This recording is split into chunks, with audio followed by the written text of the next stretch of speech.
कोकणच्या विकासात अनेक नेत्यांचं योगदान आहे, मात्र 293च्या प्रस्तावातून कोकणचं खोटं चित्र मांडलंय। कोकणातील अनेक प्रश्न आजही प्रलंबित आहेत।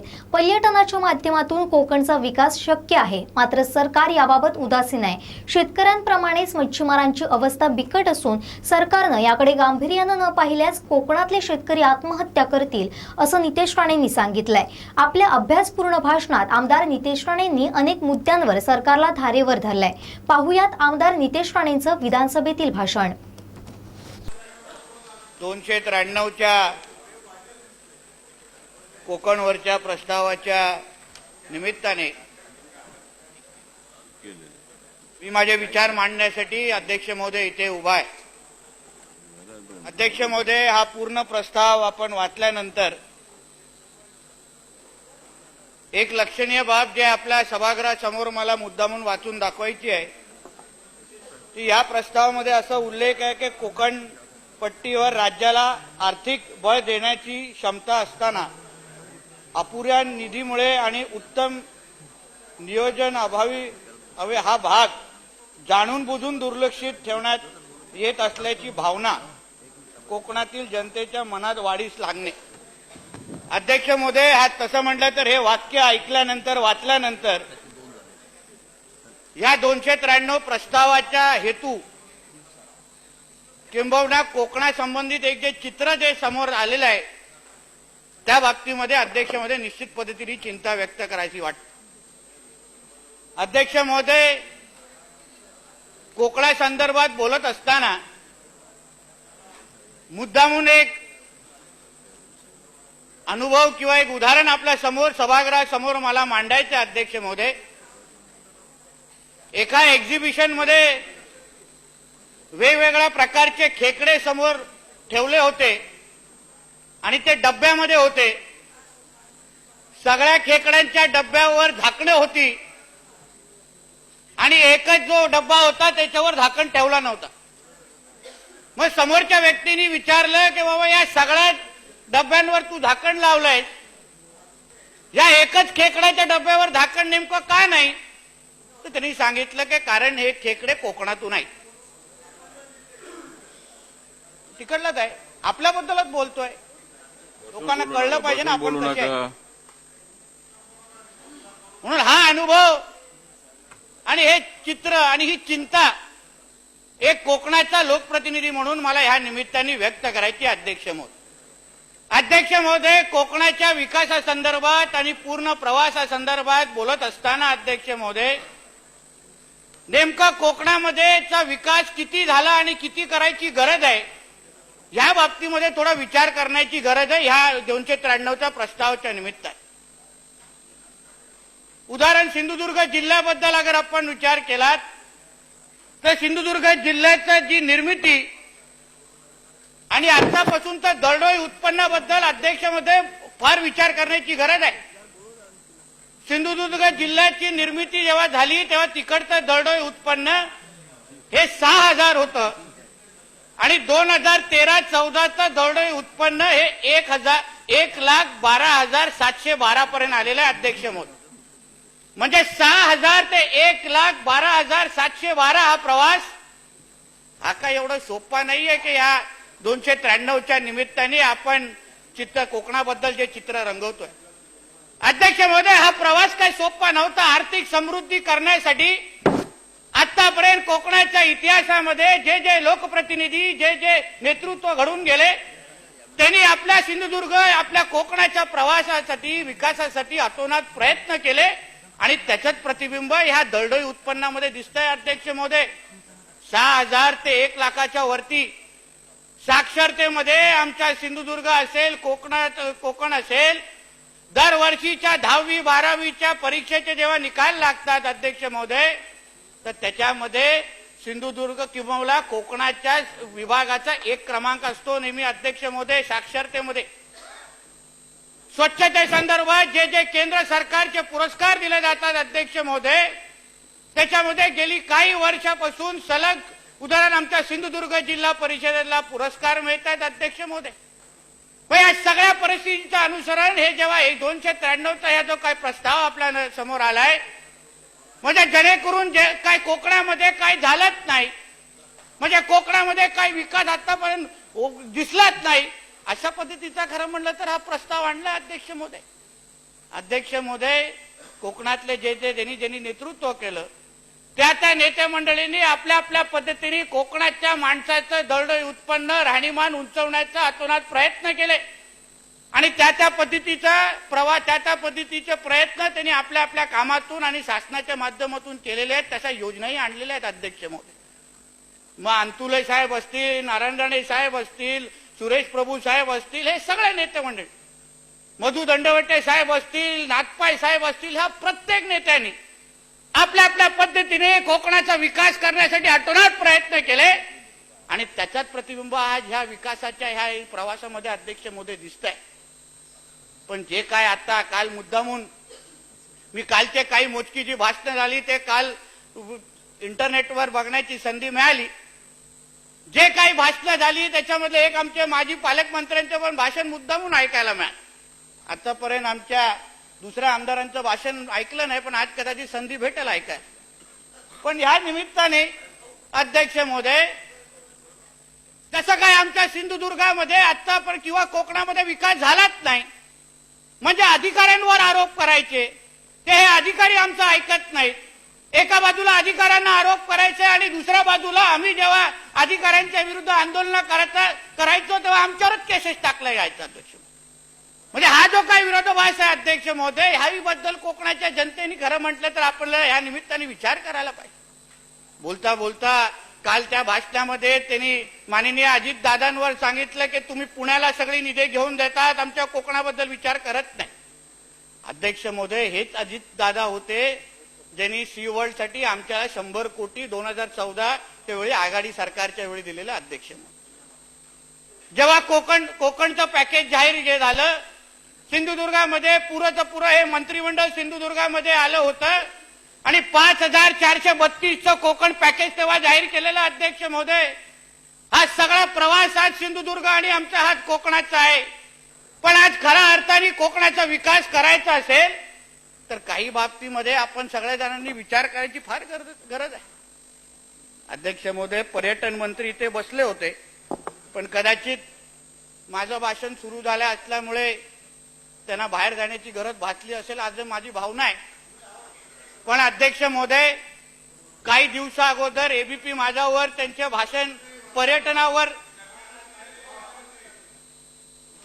काही दिवसा अगोदर एबीपी माझ्या या वृत्तवाहिनीवर त्यांचं भाषण ऐकायची संधी मिळाली. पर्यटन ह्या विषयावर अतिशय चांगलं बोलले, त्याच्यामध्ये दुमत नाही. शेवटी माननीय स्वर्गीय बाळासाहेबांचे नातू आहेत, तर चांगलं बोलणार आहेत, भाषण चांगलं करणार, त्याच्यामध्ये दुमत नाही अध्यक्ष महोदय. पण मुद्दा असा आहे की पूर्ण भाषणामध्ये मुंबईबद्दल चर्चा केली, मुंबईबद्दल विचार मांडले, पण एकही चकार शब्द कोकणाच्या बद्दल उच्चारला नाही की पर्यटनाच्या माध्यमातून सिंधुदुर्गात, रत्नागिरीत, कोकणामध्ये नेमकं काय उपाययोजना करणार, हा माझ्यासारखा तरुण आणि लोकप्रतिनिधी त्यांच्या भाषणाकडे ऐकत होता आणि मुद्दामून विचार करत होता. याबद्दल खरंच विचार करण्याची गरज त्यांच्याकडून अपेक्षा आहे. तरुण आहेत, जग फिरलेले आहेत, पर्यटनाच्या आधारे कसं जग निर्माण होतं हे त्यांनी खुल्या डोळ्यांनी कदाचित पाहिलं असेल. अध्यक्ष महोदय, आज दुबईच्या सर्वात मोठं उदाहरण आपल्या नजरेसमोर आहे. आज या ऑइलच्या अडचणीच्या नंतर दुबई आज कुठल्या आधारे अगर विकास करायचा विचार करत असेल तर ते पर्यटनाच्या आधारावर आहे. अध्यक्ष महोदय, एक्सपो 2020 हे त्यांच्यासाठी फार महत्वाचं पाऊल ते उचलतात आणि फक्त पर्यटनाच्या आधारे ते दुबईचा विकास करण्याचा प्रयत्न तिकडचे राज्यकर्ते करतायत. अध्यक्ष, पर्यटनामध्ये एवढी ताकद आहे अध्यक्ष महोदय की कुठल्याही भागाचा विकास अतिशय सोप्या पद्धतीने करू शकतो. म्हणजे लहानच्या माणसापासून तर वरच्या थरापर्यंत प्रत्येकाला रोजगाराची संधी मिळू शकते. आज ही जी 1 लाखाच्या घरात गेलेली आपली दरडोई उत्पन्न आमच्या जो जिल्ह्याचा आहे त्याला खऱ्या अर्थाने वाढवायचं असेल तर पर्यटनाच्या माध्यमातून विकास आपण कसं करतो ह्यावर आपण विचार करण्याची गरज आहे. अध्यक्ष महोदय, आज मासेमारी असेल, आंबा, काजू या सगळ्या बाबतीमध्ये खरं म्हणलं तर चिंता व्यक्त करण्याची गरज आहे. हवामानाच्या विषयाबद्दल चर्चा होते, मत्स्य दुष्काळाबद्दल चर्चा होते. पण अध्यक्ष महोदय, मी आपल्या माध्यमातून सरकारला सांगेन, आमचे अस्लम शेख इथे आहेत, आमचे मंत्री आहेत, मित्रही आहेत, म्हणून टीका करण्याच्या वेळी दोन वेळा विचार करायला लागतो. पण तरी पण त्यांच्याकडून अपेक्षा अध्यक्ष महोदय आहेत, कारण का मला माहिती आहे ते मासे आवडीने खातात. पण अध्यक्ष महोदय, अस्लम सन्मान्य मंत्री महोदयांना सांगेन की ह्यावर मच्छीमारांच्या विषयावर मंत्री महोदय तुम्ही फार बारकाईने विचार करा. अध्यक्ष महोदय, एलईडी संदर्भात जे काही आज आमच्या समुद्रावर अतिक्रमण होत आहे, अध्यक्ष महोदय, माननीय मुख्यमंत्री साहेब काही आठवड्या अगोदर सिंधुदुर्गच्या दौऱ्यावर होते. त्यांनी पत्रकार परिषद घेतली आणि एलईडी लावून फिशिंगला आम्ही कारवाई करू असं सांगितलं. काही दिवसानंतरच एलईडी लावून फिशिंग लावण्याची एक बोट किनारपट्टीवर पकडली गेली. अध्यक्ष महोदय, हे होतं कशाला आहे? हे होतं अशामुळे आहे की तिकडचे जे काही मच्छीमार या फिशरीजचे जे अधिकारी आहेत, ते फिशरीजचे अधिकारी खिशात काय दोन पडताय का ते करून आमच्या मच्छीमारांचं भविष्य अंधारात टाकण्याचं काम करताय. या बाजूला मत्स्य दुष्काळचे होते, पण हे मत्स्य दुष्काळ हे अधिकारी निर्मित आहे. अध्यक्ष महोदय, अशी माझी भावना आहे. अंमलबजावणी कक्ष झाला पाहिजे, गस्ती नौका भेटल्या पाहिजे, हे सातत्याने आमचे मच्छीमार मागणी करतायत. अध्यक्ष महोदय, पण कुठेही आमच्या त्या पारंपरिक मच्छीमारांना आधार देण्याचं काम ना अगोदर होतंय ना आतापर्यंत होत असताना दिसतंय. अध्यक्ष महोदय, ह्याच्यावर काय कारवाई होईल हे खरं म्हटलं तर या 293च्या उत्तरामध्ये आम्हाला पाहिजे. अध्यक्ष महोदय, आणि नुसतं आश्वासनं नको, पण त्या गस्ती नौकांच्या माध्यमातून, त्या अंमलबजावणी कक्षाच्या माध्यमातून तुम्ही त्या आमच्या मच्छीमारांना खऱ्या अर्थाने आधार देणार आहेत का, असं काहीतरी ठोस पावलं यांच्याकडून पाहिजे. अध्यक्ष महोदय, नाहीतर आमच्यासारख्या लोकप्रतिनिधींना समुद्रामध्ये जायला लागतं, तिथे मग तिकडे त्या समुद्राच्या मध्ये जाऊन कोण बोटी पकडायला लागतात. मी असो किंवा माझे अन्य सहकारी जिल्ह्याचे लोकप्रतिनिधी आहेत, आम्हाला कधी कधी जाण्याची मागणी मच्छीमार करतात ते नाही तर तुम्ही तरी जा. मग आम्हाला नाईलाजाने जायला लागतं आणि मग आम्ही तिथे गेल्यावर आमच्यावरच केसेस टाकण्याचं काम. अध्यक्ष महोदय, अगर मत्स्य खात्याने आपलं काम केलं असतं, पोलिसांनी आपलं काम व्यवस्थित केलं असतं अध्यक्ष महोदय, तर आम्हाला ही पावलं उचलण्याची गरज नव्हती. अध्यक्ष महोदय, एका बाजूला मच्छीमारांवर होणारा हा अन्याय पारंपरिक असेल आणि दुसऱ्या बाजूला वॉटर स्पोर्ट्सच्या माध्यमातून जे तरुण ₹2 कमवायला प्रयत्न करतात. अध्यक्ष महोदय, त्या वॉटर स्पोर्ट्सला कुठल्याही पद्धतीचा प्रोत्साहन या सरकारच्या माध्यमातून मिळत नाही. डिझेल परतावण्याचे पैसे मागून मागून मच्छीमार थकले. आतापर्यंत शेतकरी आत्महत्या जे होण्याच्या बद्दलची चर्चा सभागृहामध्ये व्हायची, आता मच्छीमार आत्महत्याच्या अगर घटना घडायला लागल्या तर तरीही आपल्याला ह्या सभागृहामध्ये फक्त आपण चर्चाच करत राहणार. अध्यक्ष महोदय, अशा पद्धतीच्या या क्षेत्रामध्ये आपण जोपर्यंत खऱ्या अर्थाने प्रयत्न करत नाहीत तोपर्यंत कोकणाचा विकास खऱ्या अर्थाने होऊ शकत नाही. अध्यक्ष महोदय, आज मार्चचा महिना आहे, अजूनही आंबे आलेले नाही आहेत. माझा विचार होता की सगळ्यांना आंब्याच्या पेट्या पाठवायच्या, पण आज मी आंबा बागायतदारांना विचारलं, अजून पण मार्चचा महिना आलाय, नाहीतर डिसेंबरला आंबे येतात आणि पेट्या सगळ्यांपर्यंत पोहोचतात. अध्यक्ष महोदय, पण आताही आंबा अजूनपर्यंत मार्केटमध्ये उतरला नाहीये आणि दरही त्या लोकांना चांगला भेटत नाही. अध्यक्ष महोदय, आणि तशीच परिस्थिती काजू संदर्भात आहे. म्हणजे 110, 90 अशा दरांनी काजू आज मार्केटमध्ये उतरायला लागतात आणि त्याच्यामध्ये पण इटालियन काजू आज आमच्या मार्केटमध्ये पाठवले जातात आणि त्यांच्या माध्यमातून आज मार्केटमधून आमच्या जो काही खरा काजू बागायतदार आहे त्यांच्यावर अन्याय करण्याचं काम त्या निमित्ताने होतंय. अध्यक्ष महोदय, थोडं त्या कोकणाच्या आम्ही दोघं तिघच आहे इकडे या बाजूने. अध्यक्ष महोदय, चिपी विमानतळाच्या बद्दल आमच्या सगळ्या जणांची भावना आहे. कोकणातला जाणारा प्रत्येक व्यक्ती विचार करतो कधीतरी विमानाने आमच्या कोकणात सिंधुदुर्गाला गेलो पाहिजे. अध्यक्ष महोदय, हल्लीच माननीय मुख्यमंत्री साहेबांना तिथे घेऊन घेण्यात आलं आणि मग त्यांच्या माध्यमातून जाहीर केलं गेलंय की 1 मेला चिपी विमानतळाचं उद्घाटन होणार. अध्यक्ष महोदय, आता विमानतळ चालू करत असताना ते काय चावी फिरवलं आणि उडणार असं विमानतळ आहे का, विमान आहे का ते?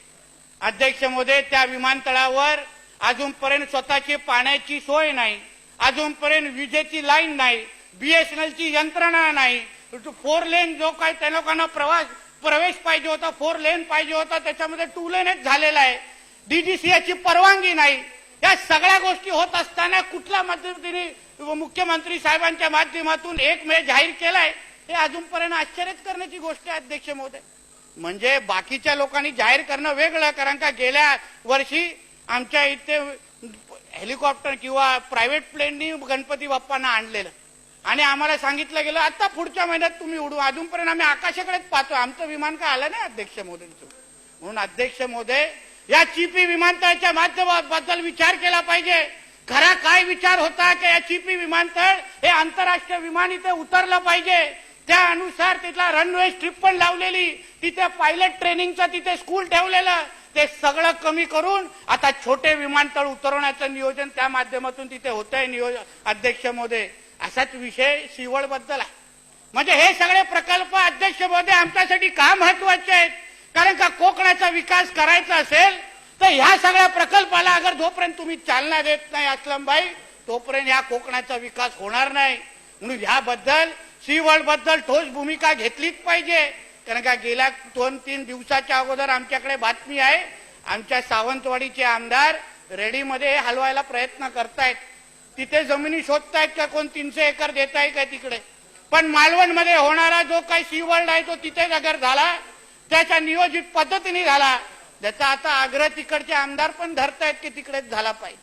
म्हणून त्या अर्थाने तिकडे अगर तो सीवर्ल्ड झाला तर खऱ्या अर्थाने पर्यटनाला चालना होईल, मिळेल. अध्यक्ष महोदय, अध्यक्ष महोदय, पर्यटनाला फार महत्वाची बाब म्हणजे नेटवर्क आहे. आज मोबाईलच्या नेटवर्कची एवढी अडचणी आमच्या जिल्ह्यामध्ये तयार झाली आणि त्याच्यावर मी हल्ली काही महिन्या अगोदर रत्नागिरी सिंधुदुर्गच्या खासदार काय सांगतात पत्रकारांमध्ये, काय निवेदन देतात, त्या 4G आम्हाला नको, आम्हाला 3Gच पाहिजे. कारण 4G अगर आलं तर त्याच्यामुळे नवीन हँडसेट घ्यायला लागतो, अशी मागणी रत्नागिरी सिंधुदुर्गचे खासदार करतात. विचार करा, जिथे मधु दंडवते नाथपाय साहेबांसारखा इतिहास आमच्या मतदारसंघाला आहे, तिथे सांगितलं जातो 4G नको, दुनिया 5G कडे चालली आहे आणि हे 4G नको का आमच्याकडे 3G कडे घेऊन चाललेत. अध्यक्ष महोदय, मोबाईल वायफायची यंत्रणा कशी चांगली लागू शकते याही बाबतीमध्ये या राज्य सरकारने फार बारकाईने या निवेदनाच्या निमित्ताने विचार करायला पाहिजे. अध्यक्ष महोदय, जोपर्यंत हॉटेल इंडस्ट्री बद्दल आपण विचार करत नाही तोपर्यंत कोकणाचा विकास होऊ शकत नाही. अध्यक्ष महोदय, मला विनंती आहे इथे सरकारच्या प्रतिनिधींना, मग ते असलमबाई असतील, पर्यटन मंत्री असतील, कोणी प्रमुख जबाबदार व्यक्तींना तिथे पाठवा. हॉटेल इंडस्ट्रीला नेमकं तिथे काय हवंय, काय सवलती तुम्ही देऊ शकता, किनारपट्टीवर राहणारे जे काही लोक आहेत. अध्यक्ष महोदय, सिंधुदुर्ग जिल्हा हा पर्यटनाचा नेमलेला जिल्हा आहे, तिथे प्रश्न वेगळे आहेत, नियम कायदे वेगळे आहेत. म्हणून तिकडे नियम कायदे लावत असताना अध्यक्ष महोदय, उर्वरित महाराष्ट्र आणि सिंधुदुर्ग रत्नागिरीला वेगळे नियम लावावेत अशी मागणी या निमित्ताने मी करतो. अध्यक्ष महोदय, किनारपट्टीवर राहणारे जे लोक आहेत, आमच्याकडे देवबाग सारखं एक जागा आहे. अध्यक्ष महोदय, एका बाजूला समुद्र आहे आणि दुसऱ्या बाजूला नदी आहे आणि मधून सगळे हॉटेलच्या लाईन आहेत. त्यांच्यावर त्या लोकांना कुठल्याही पद्धतीचे कागदपत्र त्यांच्याकडे नाही आहेत, अनियमित आहे, कधीही बुलडोजर चालू शकतात, अशा पद्धतीचा विषय आहे. म्हणून याही बाबतीमध्ये सरकारने विचार करून त्याच्यावर काहीतरी उपाययोजना केली पाहिजे. अध्यक्ष महोदय, वेगवेगळे प्रकल्प जोपर्यंत तुम्ही कोकणामध्ये आणून तिथे तिकडला विकास करत नाही तोपर्यंत तिकडचा विकास किंवा तिकडच्या व्यक्ती माणसांचा दरडोई उत्पन्न अध्यक्ष वाढू शकत नाहीत. मोठे मोठे प्रकल्प आणल्यानंतर पहिला त्याला विरोध केला जातो आणि मग त्याच्यानंतर आमचेच काही प्रतिस्पर्धी राजकीय लोक त्याच्यात कॉन्ट्रॅक्ट घेतात आणि मोकळे होतात आणि कोकणाचं नुकसान करतात. अध्यक्ष महोदय, म्हणून अध्यक्ष महोदय, जाता एवढं, अध्यक्ष महोदय, शेवटचा मुद्दा.